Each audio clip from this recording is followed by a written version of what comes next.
been working with system changes for so long. How did it feel to all of a sudden be a patient yourself?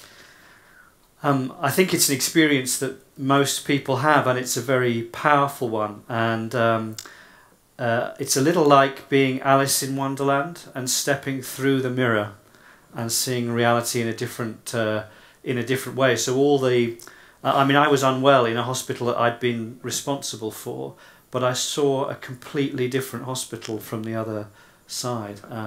I said to someone, this hospital looks very different when you're horizontal compared to when you're vertical. So a bit of a shock there. Yeah, and the other thing that struck me was, and I think this is one of the great challenges in change in healthcare, was that what for us is normal every day, for the patient and their family is extraordinary and often life-changing.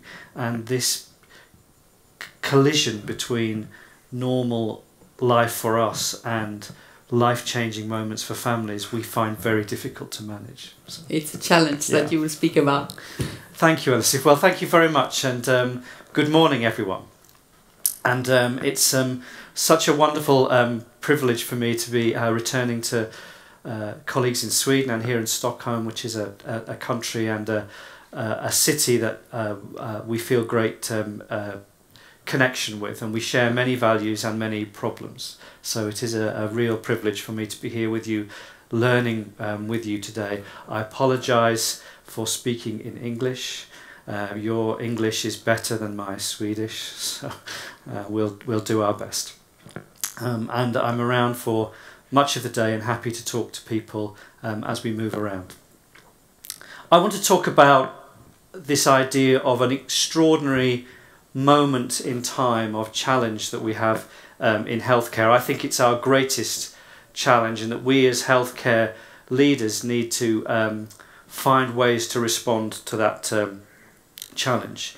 But it goes back to what Elisif was saying, which is that what we do, what you do in Sweden is very important, and so the way we do it really matters. Of course it matters if you're running IKEA or Ericsson, that you do your job well, but it's even more important because of this power over people's lives that we take on this challenge of improving healthcare. What we do is really important. It matters to everyone in society. And it's very interesting in healthcare. When people start in healthcare as young nurses or doctors, they often are full of passion about this mission to care for people. But in England we find that sometimes over time people lose that passion. We knock it out of people. Good people become cynical. They become negative about change. It's a great tragedy in the way people's journeys develop. And so as we've tried to take on this challenge of change, we've tried to connect again to this deep purpose in our work, to remind ourselves of why running our healthcare systems is so important. And we set that out for our country in a constitution for the National Health Service, the NHS, which we talk about all the time in terms of why we are doing change. I'm going to just read the opening paragraph to you. The NHS, the National Health Service, belongs to the people. It's there to improve our health and well-being, supporting us to keep physically and mentally well, to get better when we are ill, and when we cannot fully recover, to stay as well as we can to the end of our lives. It works at the limits of science, bringing the highest levels of human knowledge and skill to save lives and improve health. It touches our lives at times of basic human need, when care and compassion are what matter most. That's what you do. That's what you do for the people you serve, and it's why our mission of improving healthcare is so important. So I'm going to talk about three things. I'm going to suggest that we, as a generation of healthcare leaders, we face a particular set of challenges. I'm going to talk about those. I'm going to talk about quality improvement. It's fantastic to be a part of this initiative with vinnvard and your work to create a focus on improvement science. It's a wonderful initiative, and I'm going to talk about how we use that and take it forward, and then I'm going to say some words at the end about us as leaders and our individual responsibility for taking this forward. So let me start by talking about this idea that we are a generation of leaders who face some challenges. It's not our choice.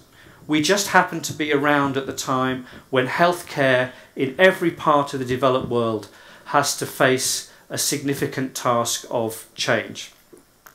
And we should feel positive about it. And that change comes about, I think, because we are facing 3 revolutions, not small changes, revolutions in the environment in which we work. The first one is about money. I'm going to talk about money. The second is about quality. People don't like talking about money. They like talking about quality. I'm going to talk about both of those. And the third is about information and control, about the revolution in information. These are big societal changes. They don't come from the ideas of politicians or healthcare executives or doctors. They're happening in a deep way in our society, and we have to respond to them positively to reshape our healthcare system. Let me start by talking about money. I'm going to try to be inspirational about money. This is difficult in healthcare. In healthcare, we're trained to hate talking about money. Money is a bad, evil thing. We just want to do lovely things for patients. We don't want to talk about money. We have finance directors, economists to think about money. I want us to be passionate about money, and it's for this reason, which is in every developed country around the world, the cost of healthcare is growing faster than the wealth of our countries. In every country in the world. In the UK, in Sweden, in the USA, around the world.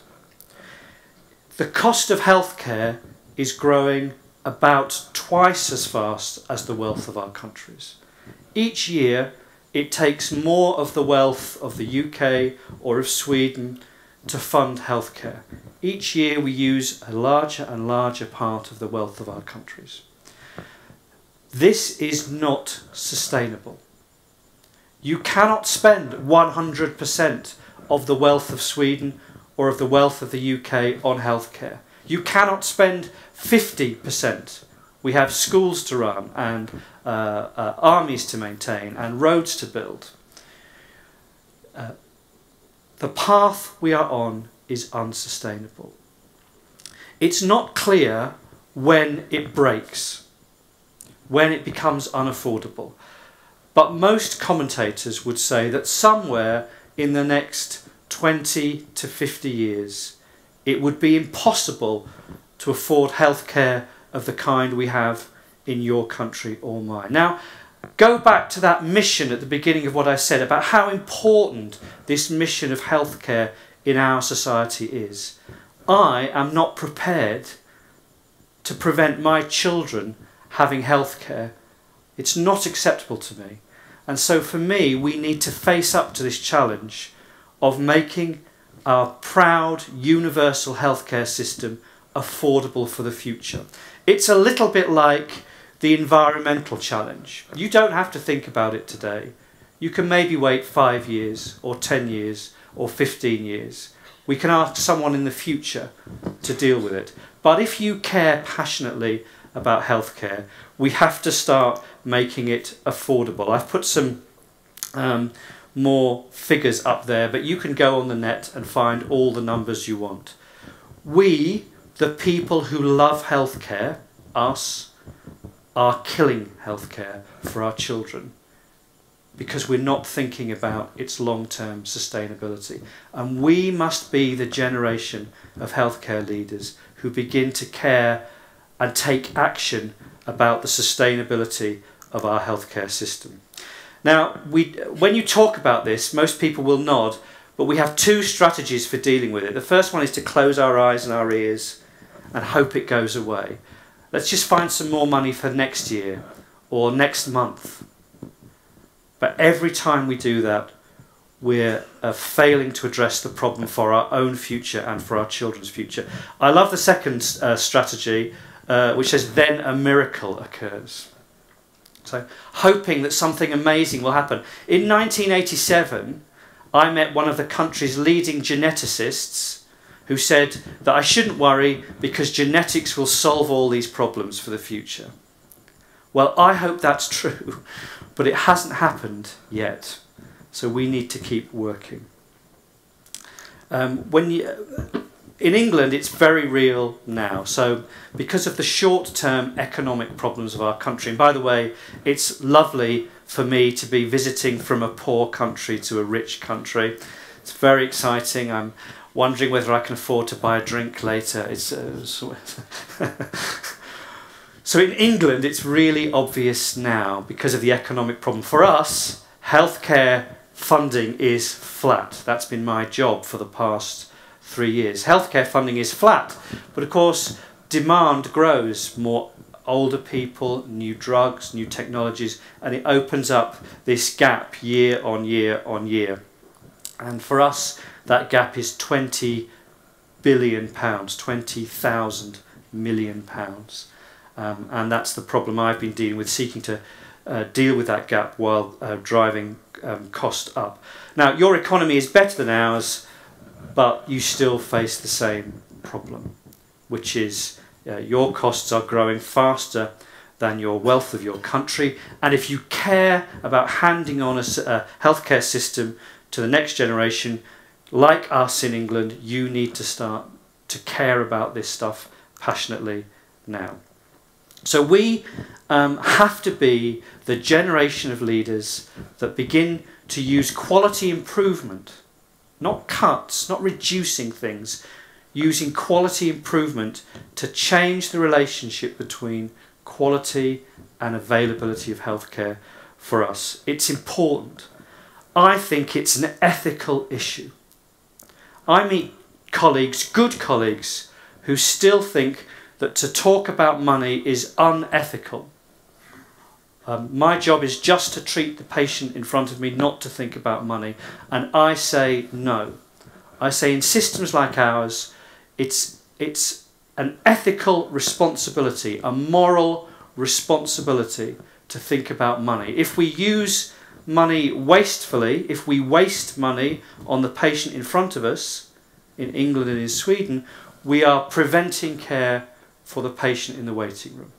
That's what we're doing. So we have to ethically champion money. Now, I believe this very powerfully. Still, when you talk about it, people think you're a monster to talk about money, but you're not. You're championing the sustainability of the precious value of a healthcare system in Sweden.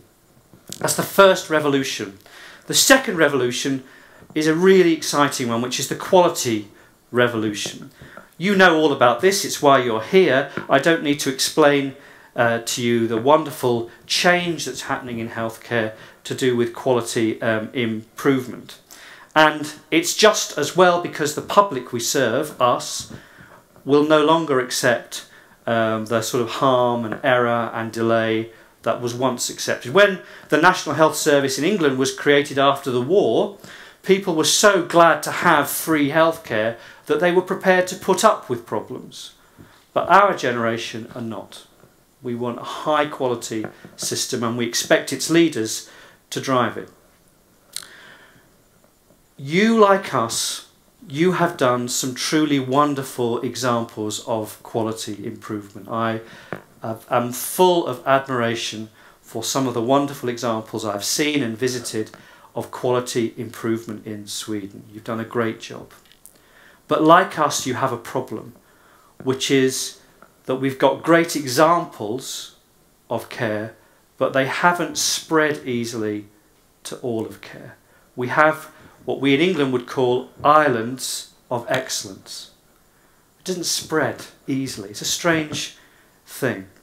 And so our challenge in quality is not to do just more projects. Projects is great. Our challenge is to take that knowledge and to make it happen across healthcare. And for that, we need to be prepared to think very hard about changing our approach to quality improvement. I'm going to say much more about that in a moment, and then later again today about how we make that transformation. And the third revolution is about information and control by patients. Healthcare is really interesting. I've been very lucky. I've met some of the people running Google and Intel and these big international, multinational information organisations. You have some in Sweden. You lead the world in some of these things.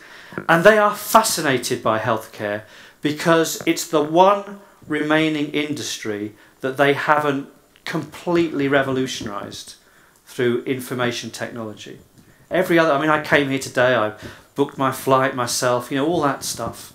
It hasn't happened yet around the world in healthcare, and they're playing very hard to make it happen, and they will make it happen. And when it starts, it completely changes the relationship between parts of the system. In England, the healthcare system, to be honest, is still one that we run in a way that suits ourselves as healthcare professionals. We're very caring, we mean very well, we have good intentions, but we run our healthcare system in a way that works for us as managers and nurses and doctors and therapists. It's going to change. We as patients, when we walk through the Alice in Wonderland mirror and become patients, we want it to change. This is not other people with bad expectations, it's us. And it's a huge opportunity and threat. So that's my suggestion, which is that we happen to be the leaders of healthcare at a time when cost and economics are going to force us to make change happen. We don't get to choose. The economics will drive change.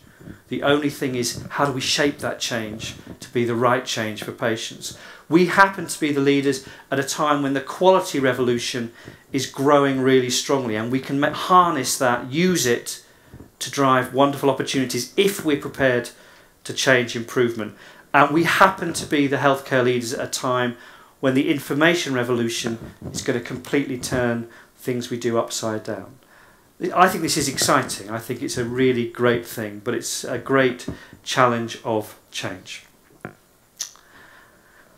So let me come back to talk about the focus of this event, quality improvement, and how we use quality improvement to drive these changes to sustain and improve our healthcare system. Quality improvement changed my life as a health executive.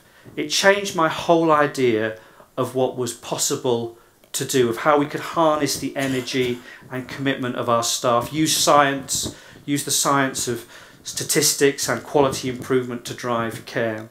I am the world's biggest fan of quality improvement.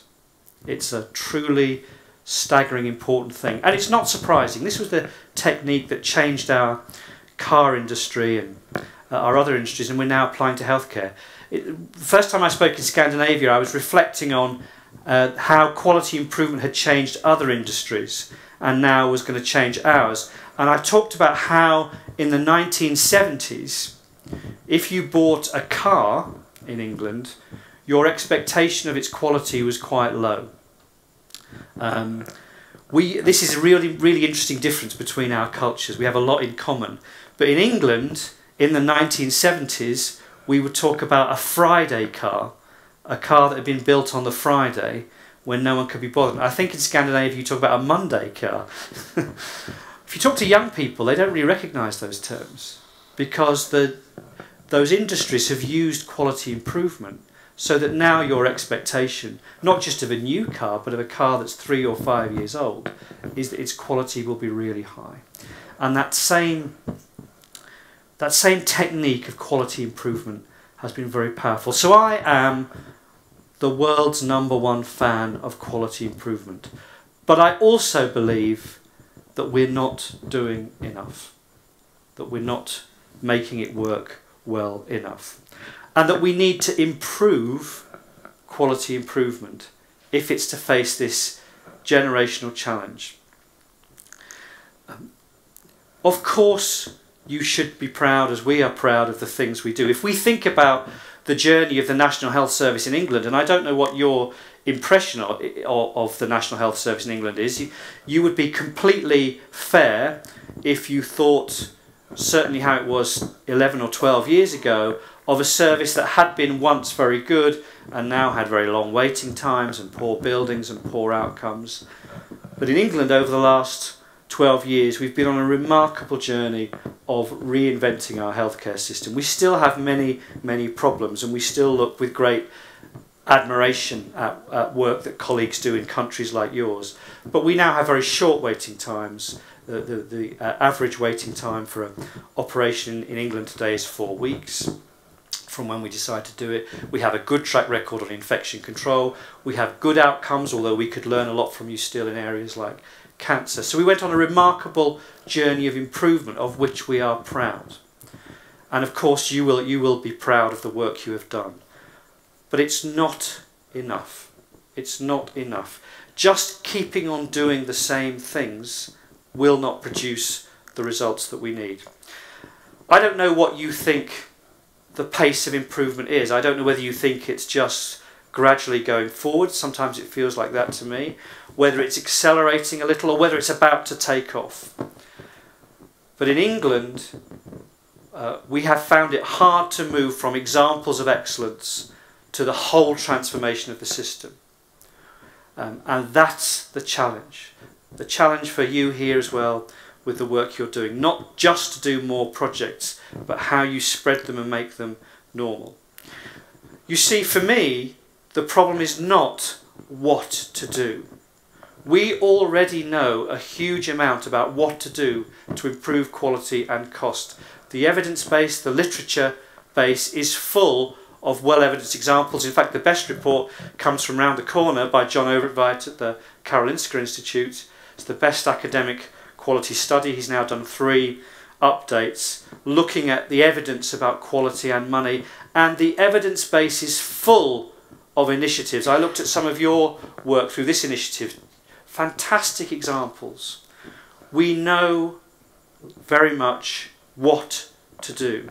The problem is how to make it happen at large scale and at speed.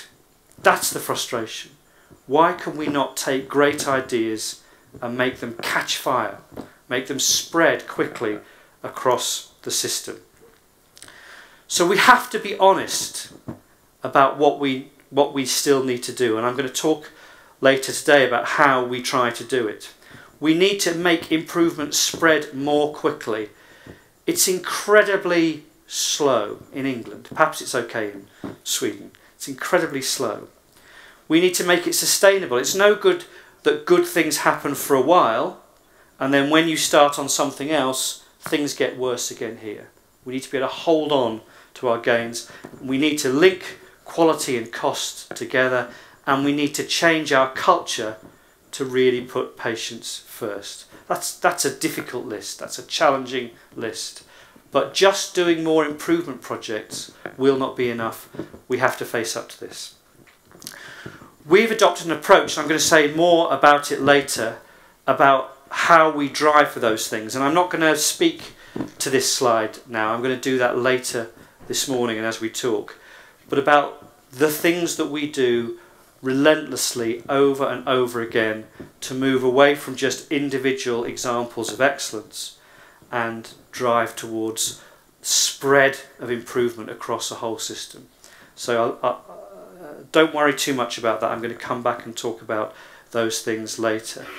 But I'd ask you to think about, in addition to doing the wonderful work you're doing on improvement projects, to think about how you use your power together, locally, regionally, nationally, to drive that improvement, to support it across the whole system. And finally, in the introductory session this morning, I want to say something about us as individuals, about us as leaders of healthcare and what we do. It's our individual actions as leaders of healthcare will be very powerful, strong in taking forward this next step of the journey. And I'm going to make 3 suggestions about personal actions I think we should all take. They're all difficult, by the way.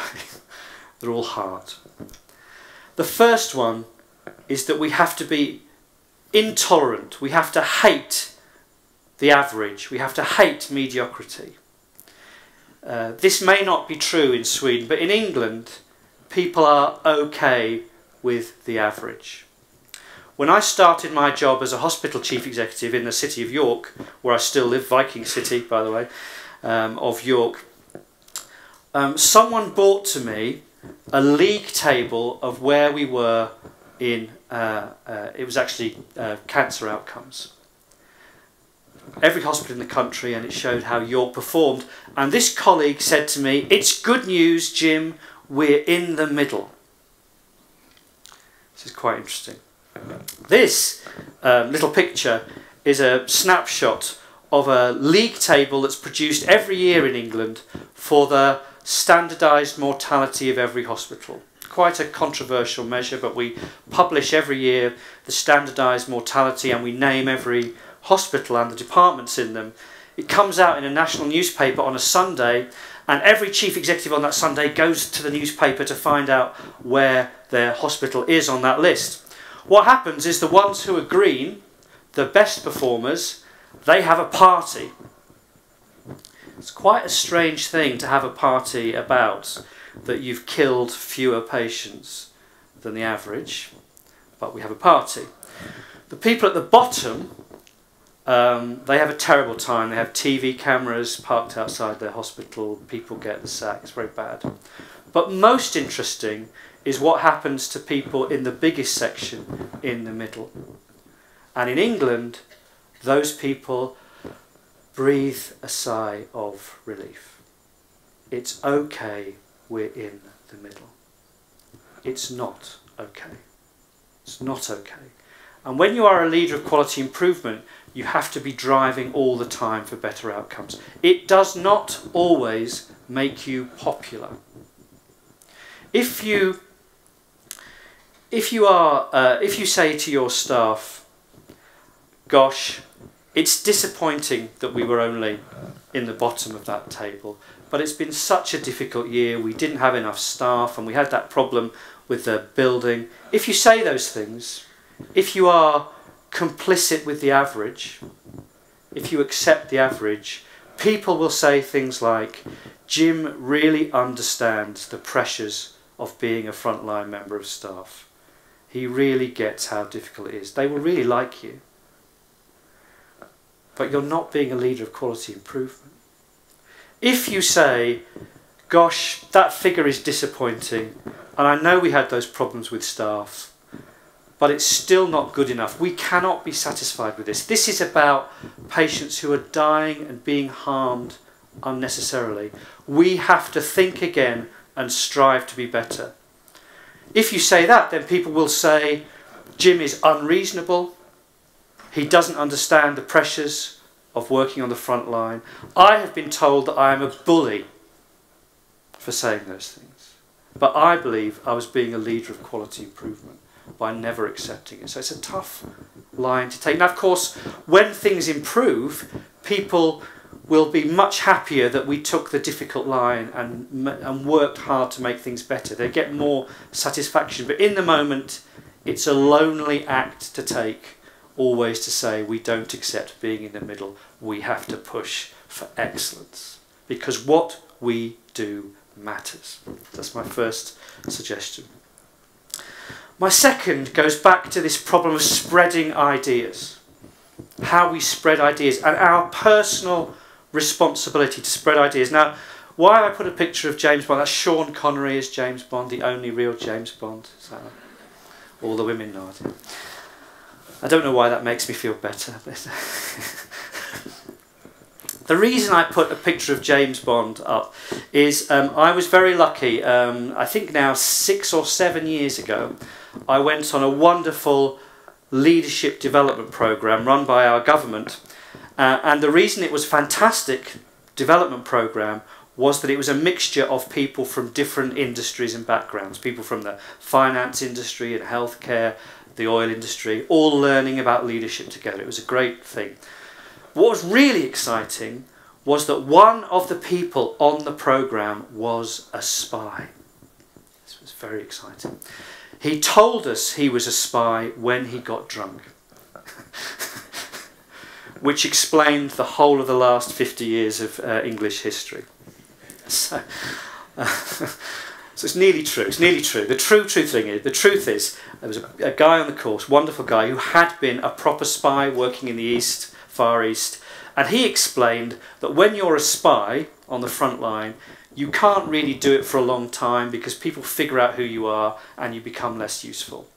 So then you have to go and do other things. You can go and be a spy master and run other spies, or you can do what he had done, which is go and work in, use your spy skills in other industries. And he was working for one of the world's large multinational electronics companies.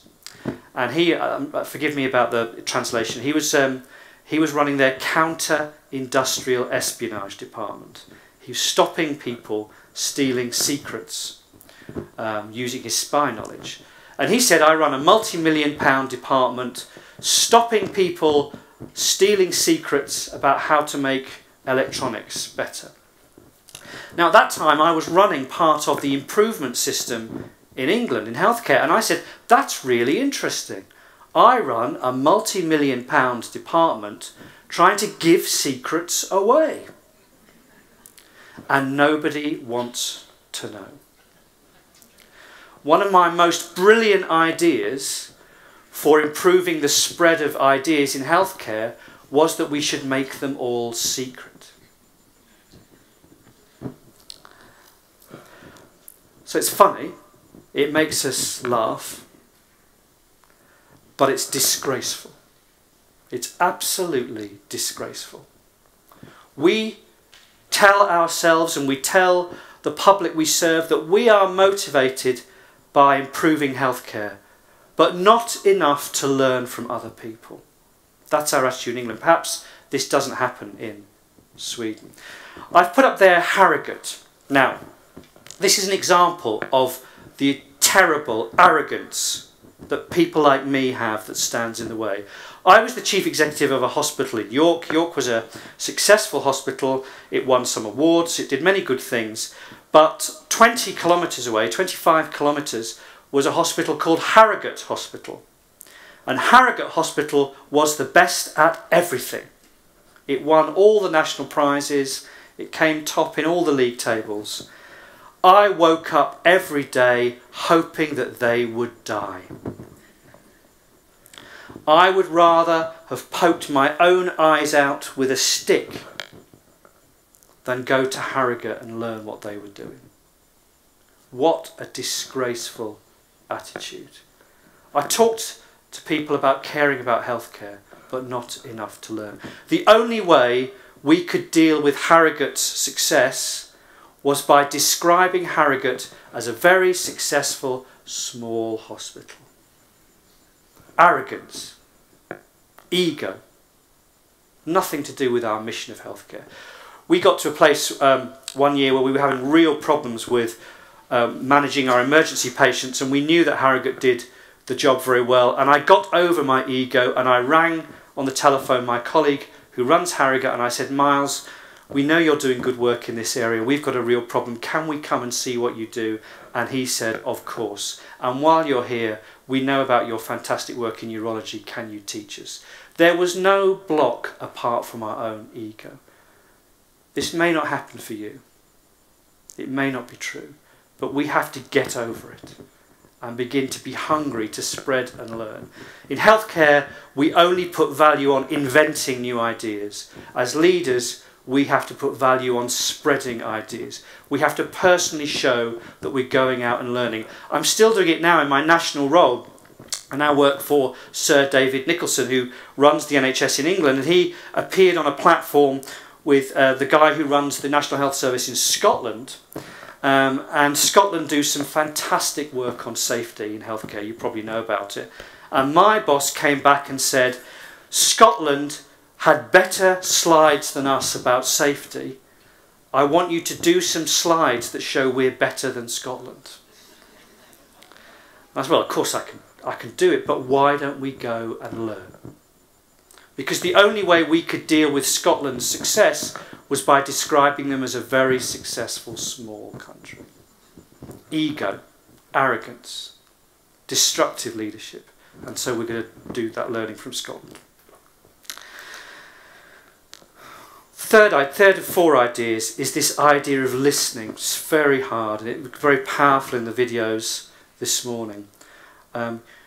Your healthcare leaders, people who become leaders in healthcare, get to where they are by being good at transmit and less good at listening. There's that terrible exercise you do, isn't it, where you realise that when people are speaking, you're just waiting for them to stop so you can tell them what to do. And this, again, it's about personal ego, about learning to properly listen. When I was running the hospital in our elderly care department for older people, we had a group of older people and their relatives who told us about what was good and what was bad in our service. And they kept telling me about a problem with the washing of the soiled clothing for older people who'd been admitted to hospital. And I kept saying, yes, old clothing, but we've got a wonderful strategy for the future of older people. It's really exciting. It's going to be... And they kept saying, yeah, that's great, but what's happening is you're handing back to me the soiled trousers of our mothers and fathers, and you have to stop.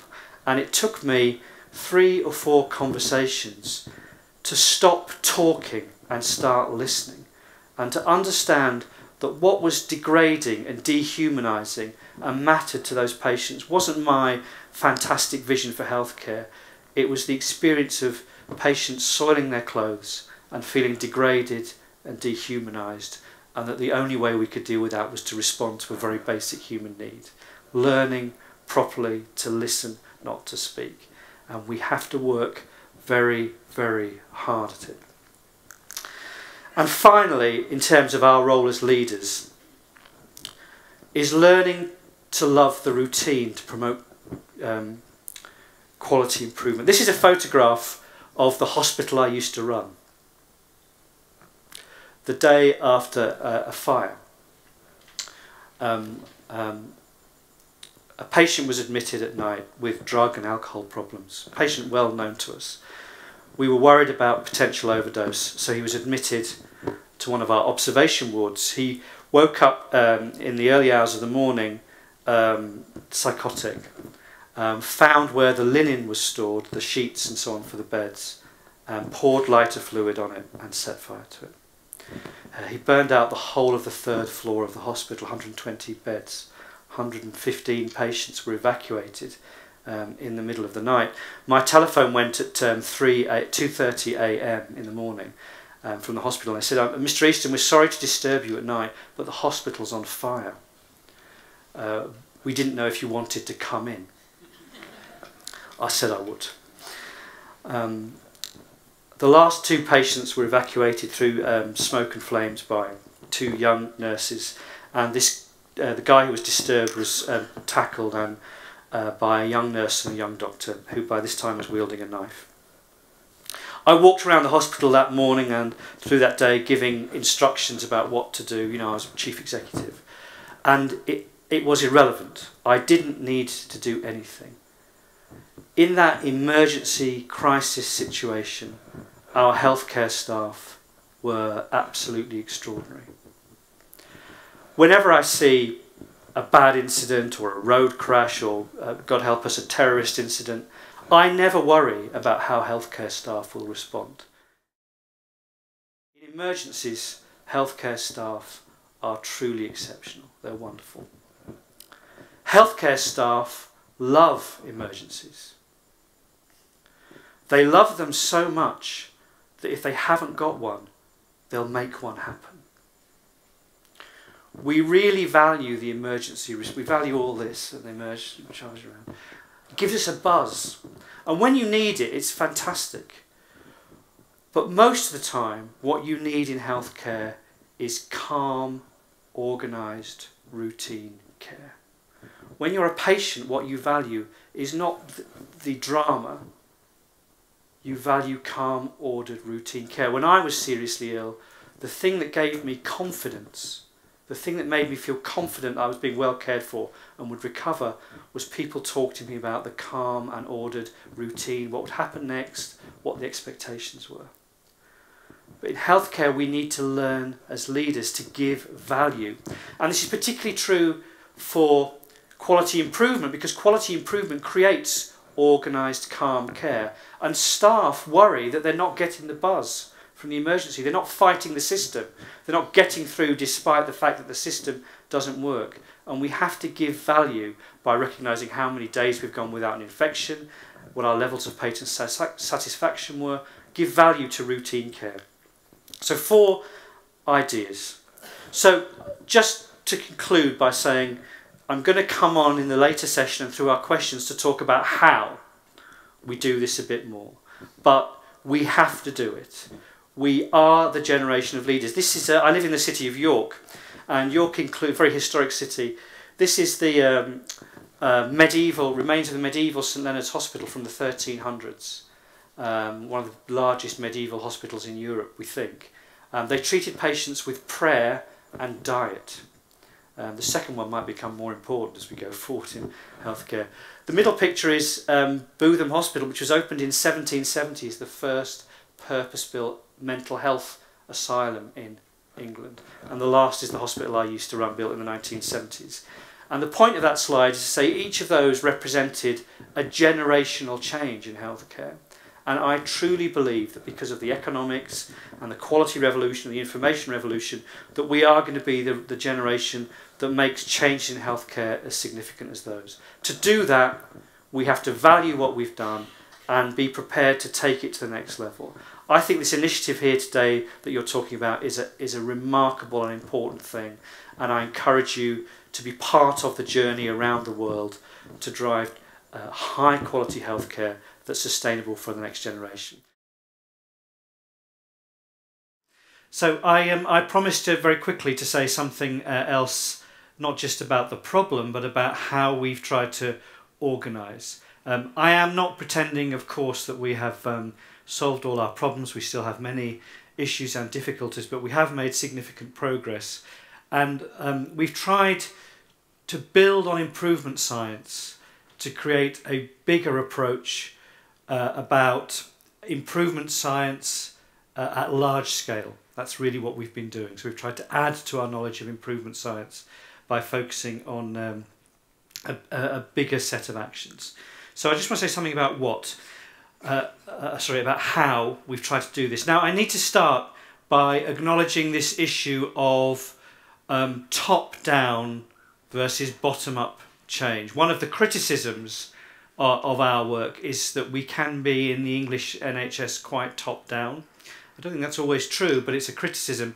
And I know that one of the strong values of your system is the strong municipality-based approach and locally sensitive services. I felt I had to say something about that. Now, of course, in the end, all change is local. You know, it happens when individual clinical teams change their practice. It doesn't happen nationally, it happens locally. And the job of a change system is, I think Andreas was saying this, is to create the environment to enable that to happen. But people are very suspicious of top-down change. So when I speak nationally or try to drive a change nationally in England, a local hospital chief executive might say, I wish he'd shut up and let me get on and do my own thing locally. I know that's true because I used to be a hospital chief executive and I used to say it. Now, what's interesting is in that hospital where the chief executive is saying that, perhaps his senior head of surgery is saying, I wish my hospital chief executive would shut up and let me get on with change in my surgical department. And inside that surgical department, a senior nurse will be saying, I wish the director of surgery would shut up and let me get on with my local change. So it's like a Russian doll. And the task is not top down. The task is how do we join together to make this change happen. So I'm not trying to argue for driving change from the top, but I am saying that we need to work to create the environment to spread change more actively. It doesn't seem to happen by itself, and whether you're working nationally, regionally, locally, in a department, our job is to create and join together the environment to make that happen. And that's what we've been focusing on, organising for scale. Now, we've been doing this through an approach which we call the change model, which you can read about, which has 8 things that we're trying to do together to help us drive this change. And I'm going to say something very, very short about each of these changes. Each of them is very simple, very obvious. It's the act of bringing them together and on every issue working in all of these areas that for us has helped us drive the change we have. It starts in the centre by being clear about purpose. We're not doing these difficult changes because a manager says we have to or a politician says we have to. We're trying to connect them, as you heard me do today, back to this idea of sustainable universal healthcare for our population. Not everyone agrees with that, but we're going back to our basic purpose. So our changes are designed to deliver a deep and important purpose in our healthcare system. Let me say something very briefly about each of the other 7. At the top, and again it was being talked about here, changing our leaders, giving our leaders new tools to lead this change. In England, the people who are now at the top of the system, the chief executives of our hospitals and our regions and our national system, are not always the people who grew up with improvement science. The people who are our medical and our nursing leaders did not always grow up and get to those jobs by being experts. And what we've said to them is, you need to retrain to now be experts in this approach to change. This is not always a popular message, but we're saying we value what's made you great so far and now you need to change. And the way we've done that is we've created a leadership academy for the country. We've then identified, this was quite a difficult thing, the top 1,000 leaders in the National Health Service. The person who came 1001 wasn't very happy that they weren't included. It's not quite as simple as that.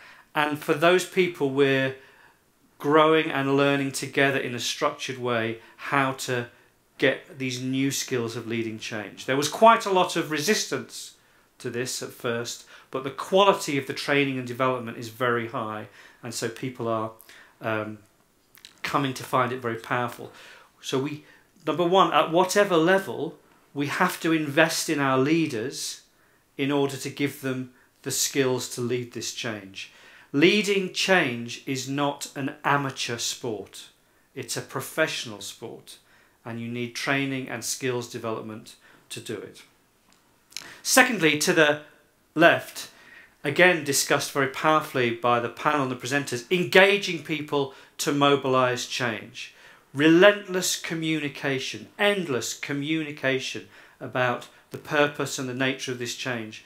And if you pick up a newspaper or watch a television report in England about the National Health Service, you will always see in that, whatever the subject is, whether it's a good story or a bad story, this description of the NHS and its £20 billion challenge and the change programme that's trying to tackle it. Some of those stories are good, some are less good, but it's because we've been investing endless time in saying the message over and over again in a way that the most senior professor can understand, in a way that the member of the public can understand. And we're also moving on beyond communication to mobilising and learning, particularly from some work in Canada, about using social media, and again the point was made here, to engage people in the change. This is the way that people are learning about the rest of their lives and connecting, and we need to use it in our system. Thirdly, on the right, being more active about spread. So for example, we are trying to use our financial incentive system to spread ideas.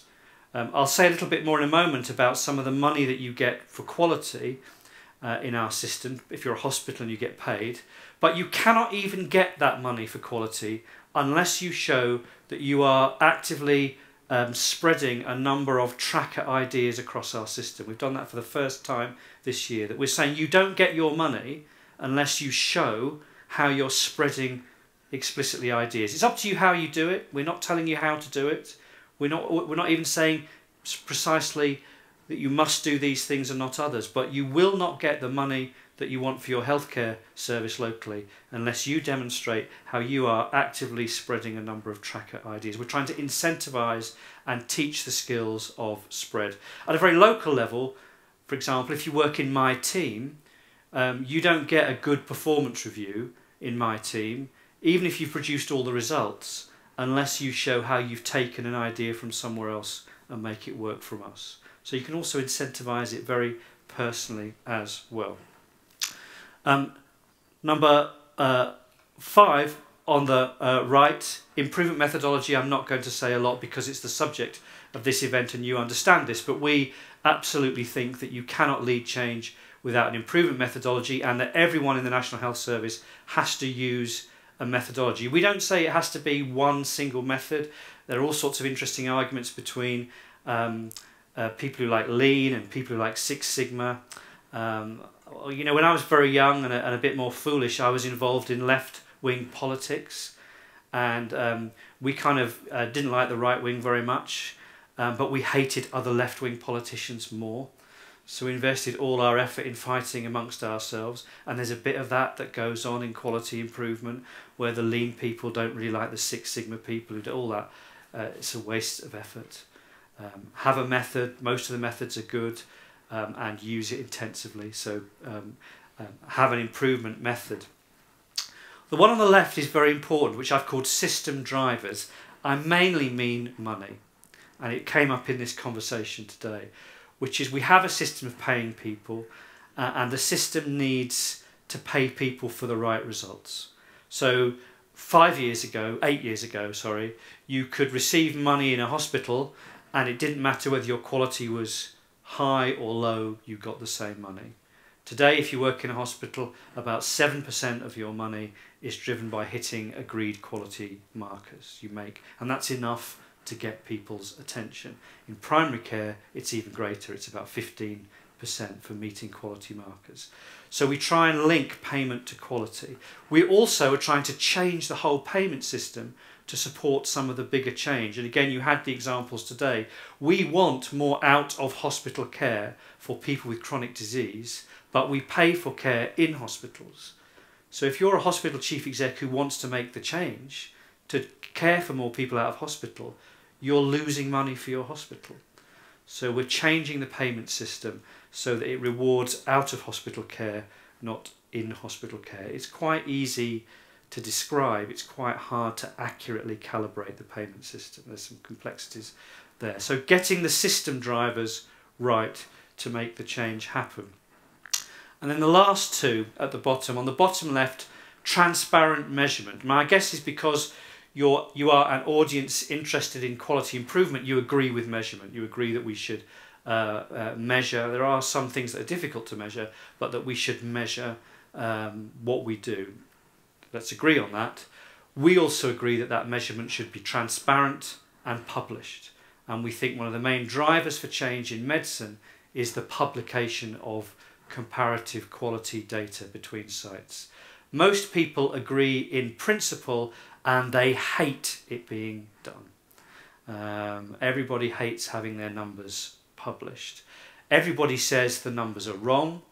There is a secret training course that all doctors go on called How to Rubbish Evidence and Statistics.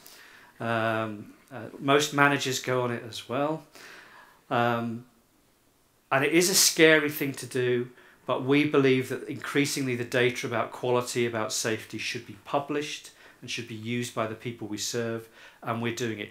You may not agree with me, in which case I would say it doesn't matter, because even if you don't publish it or we don't, there's a whole industry out there of commercial organisations who are getting hold of the data about healthcare and are going to publish it to the people we serve, so we won't be in control. And lastly, rigorous, organised delivery. So I believe in quality improvement. I believe we should start by engaging people, exciting them, training them, developing them, all the positive aspects. But once we've decided that something is necessary, it is not enough that by engaging and spreading we get 70% of delivery or we get 80%.